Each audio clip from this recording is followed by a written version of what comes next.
Bonjour à tous et bienvenue dans les Monts d'Arrée. Je m'appelle Gaëlle et je vous partage un peu de notre vie d'ici, au cœur du plus haut village de Bretagne, dans le Finistère.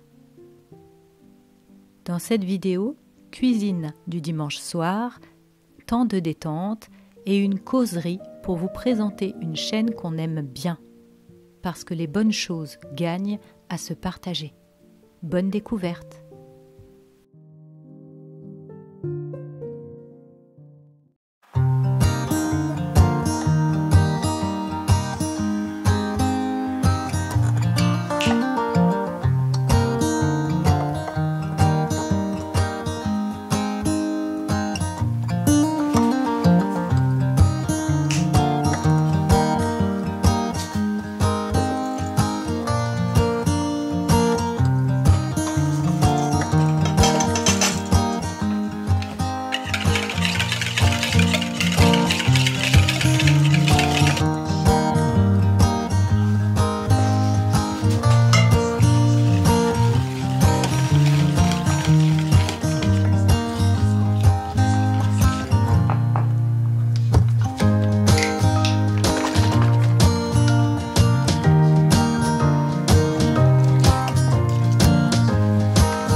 Internet a du bon aujourd'hui, si l'on sait choisir avec soin ce qui nous fait du bien. Quand je prends un temps pour me ressourcer, il n'est pas rare que je regarde un contenu vidéo ou écoute un podcast en même temps. Cela me permet de dessiner librement et sans but précis, et de laisser mon esprit vagabonder un peu.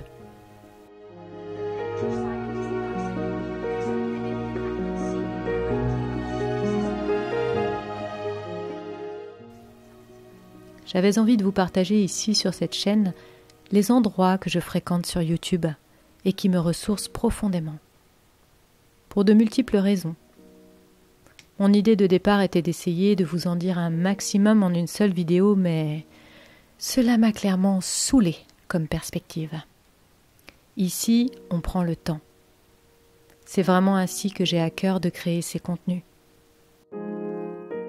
Alors, je me suis dit qu'une vidéo à la fois, de temps en temps, je prendrai le temps de vous partager une chaîne que j'aime. Et je regrouperai ces partages dans une catégorie spéciale sur la chaîne, mes coups de cœur YouTube.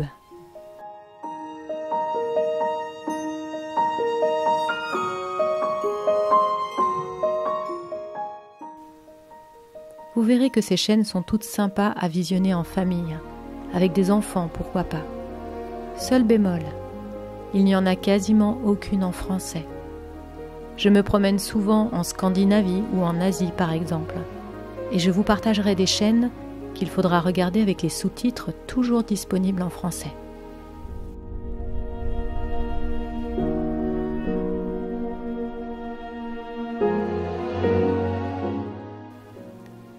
Tandis que je termine mon dessin ressourçant du jour, je vous propose de vous inviter à un premier voyage vers une chaîne que j'aime beaucoup.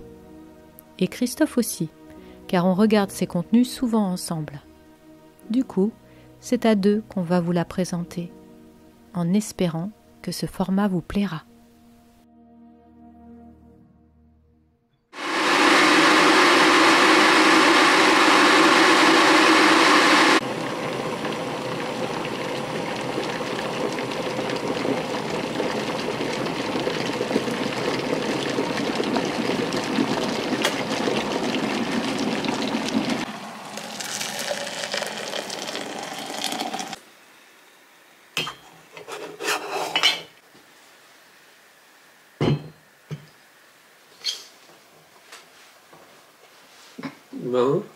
Bon, alors l'idée, on voulait présenter une chaîne qu'on aime bien regarder ensemble, qui s'appelle Dani Connor Wild, qui est la chaîne d'une photographe anglaise installée en Suède avec son petit ami et un chien, je crois.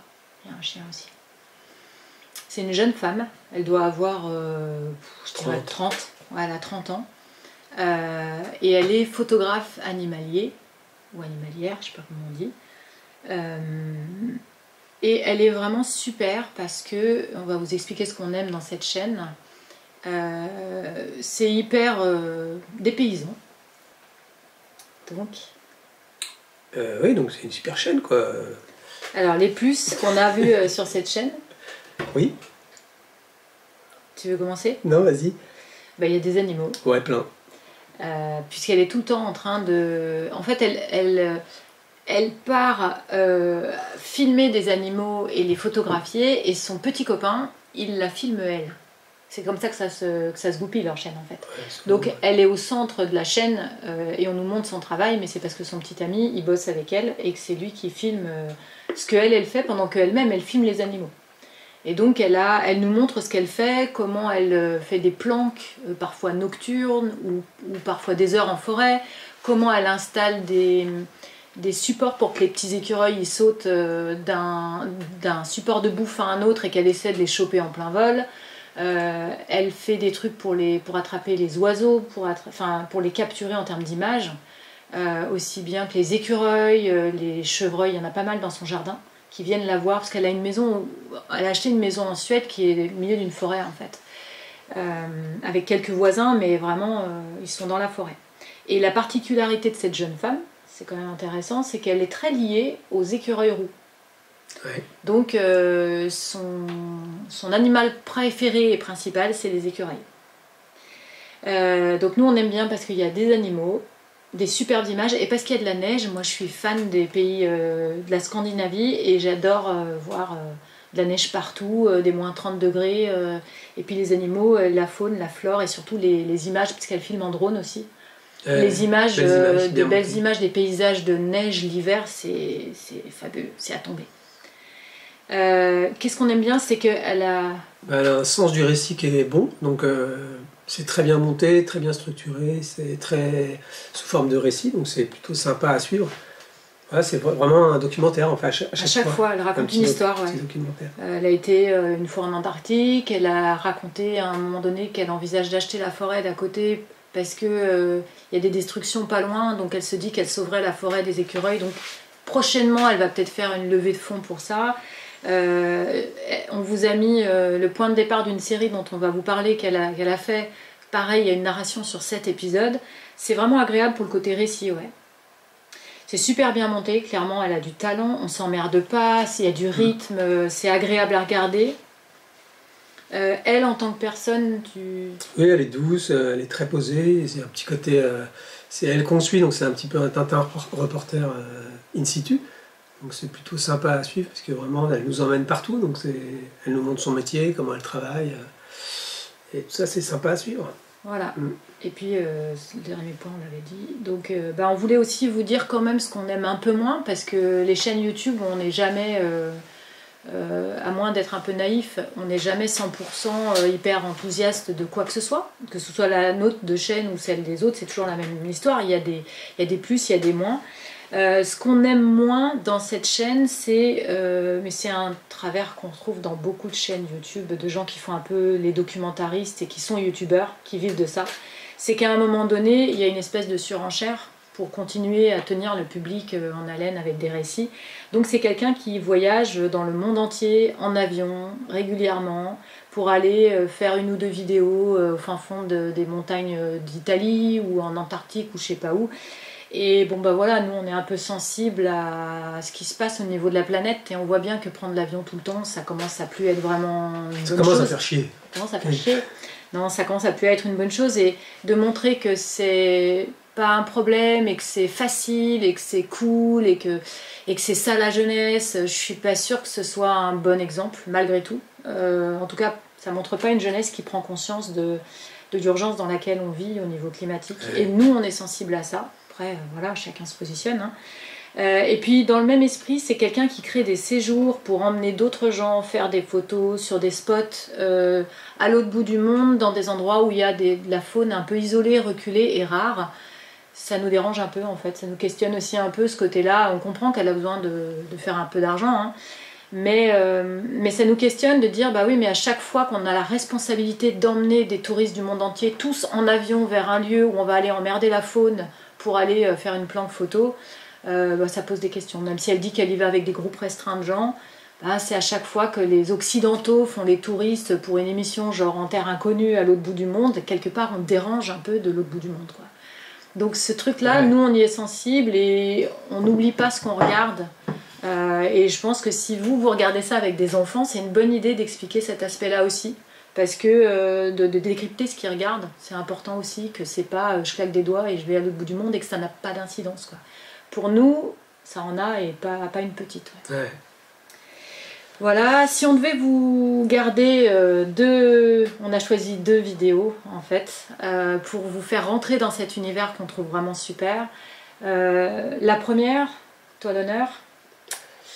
Y en a une sur Noël, qui est sympa. Tu vas peut-être parler de Noël, parce que t'aimes bien Noël, moi j'aime pas Noël. Alors on parle de l'autre qui n'est pas Noël alors. C'est la première vidéo des petites aventures d'un petit écureuil qu'elle a sauvé, et qu'elle a recueilli, et qu'elle va sauver, parce qu'au départ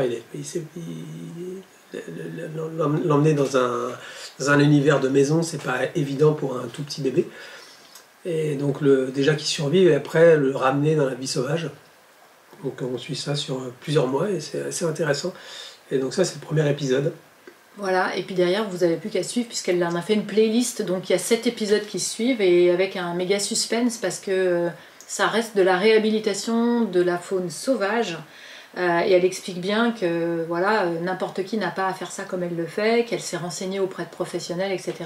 Et qu'en fait, à tout instant, la vie de ce petit animal peut s'arrêter. Parce que un écureuil, c'est pas fait pour vivre en intérieur. Et se pose la question de savoir si après avoir été sauvé, tripoté par des humains parce qu'il dort dans le suite, là, il arrivera à se réintégrer dans la nature. Et on voit tous les efforts qu'ils font, et franchement, c'est pas des petits efforts. Et puis ben voilà, vous découvrirez ce qui se passe à la fin, mais elle a filmé du début à la fin et elle nous a restitué ça avec beaucoup d'honnêteté, et on voit leur questionnement avec son compagnon, on voit les efforts qu'ils ont fait, on voit les galères.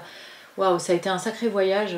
Nous, ça nous a rappelé à plus modeste échelle, mais ce qu'on a fait pendant 2 ans avec près de 8 chiens qu'on a accueillis en famille d'accueil, qu'on l'a récupéré à chaque fois traumatisés, et puis on a mis entre 1 mois, 2 mois max, et puis jusqu'à, pour certains, 6 mois, 7 mois. 7 mois pour les plus longs, de réhabilitation à nos côtés pour aider une asso locale en leur disant ben voilà comment se comporte le chien, voilà comment pourrait être sa famille, voilà les traumas qui restent, et puis après l'asso elle trouvait des familles le plus possible en rapport, quoi. Donc on connaît le boulot que ça représente, ça n'a pas été simple, hein. On en parlera peut-être à l'occasion, c'était pas un truc forcément évident. Pour toi oui, toi c'était le job de ta vie, pour moi c'était tout nouveau.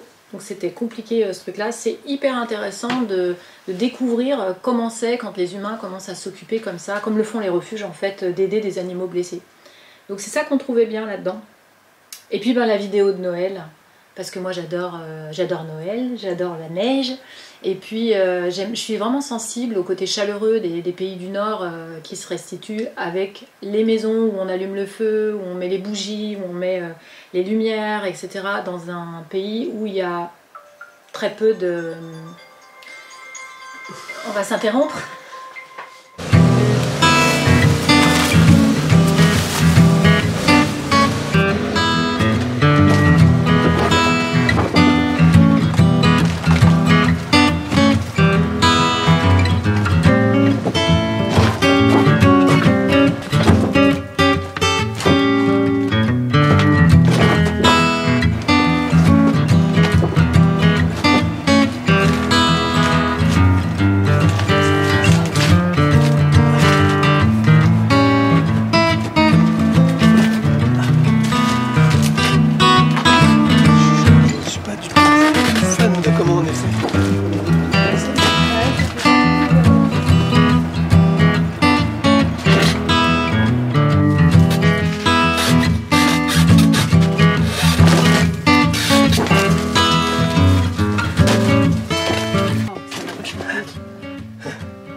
Ça monte vachement haut, hein.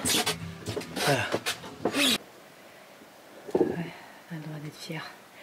Donc là, on en a pour, à mon avis, 2 ans, 2 ans et demi. Vu qu'on consomme quoi, une bûche par jour en hiver quand il fait comme cet hiver. Non, un peu plus, genre 2. 2, ouais, 2, histoire qu'elle brûle entre 19h et 22h. Quoi. Donc, une palette tous les 2 ans, c'est franchement raisonnable. Hein. Surtout qu'il nous en restait. Oui, oui, il nous en restait. Puis il nous en restait. Vas-y, tu peux montrer ce qui restait de. Les jaunes clairs. Les jaunes clairs, là, ouais. Et ça, c'était livré il y a déjà 4 ans, 3 ans peut-être. Ouais. Ouais, franchement, on a été économe, c'est bien. Voilà, bon, on reprend. Parce qu'on a été dérangé par le monsieur des bûches de bois compressées. Donc maintenant qu'on a bousé nos 4 tonnes de bûches, non, pas de 4 tonnes. Qu'on est tout transpirant et qu'on pue à fond, mais au moins vous pouvez pas le sentir. Parce qu'on a remis nos vêtements pour faire raccord. Donc l'idée c'était de dire, on en était où? On était la 2e vidéo. Et ben la vidéo de Noël, d'abord moi j'aime bien Noël. Moi j'aime pas. Moi j'adore Noël. Pour faire bonne mesure avec Christophe, j'écoute des chants de Noël toute l'année. Tous les jours. Parce que ben faut bien contrebalancer quelqu'un qui n'aime pas Noël, quoi. Tous les jours, toute l'année. Non mais il y a une autre raison à ça, mais j'en parlerai dans une prochaine vidéo. Mais j'aime bien la période de Noël. Et du coup, je suis très sensible aussi aux pays scandinaves, donc les deux mélangés ensemble. Ce que j'aime bien, c'est les vidéos qui parlent d'hiver dans les pays scandinaves. Et quand c'est encore plus la saison de Noël, il y a à la fois la nuit polaire, plus ou moins selon la hauteur des gens qu'on va vous partager. Plus ils se rapprochent du cercle polaire et plus ils ont la nuit polaire, c'est-à-dire 3 mois complets de nuit noire. Et puis quand ils sont en Suède du Nord, ils ont quand même des journées qui parfois commencent vers presque midi et puis se terminent vers 15h au plus court de l'hiver, un truc comme ça.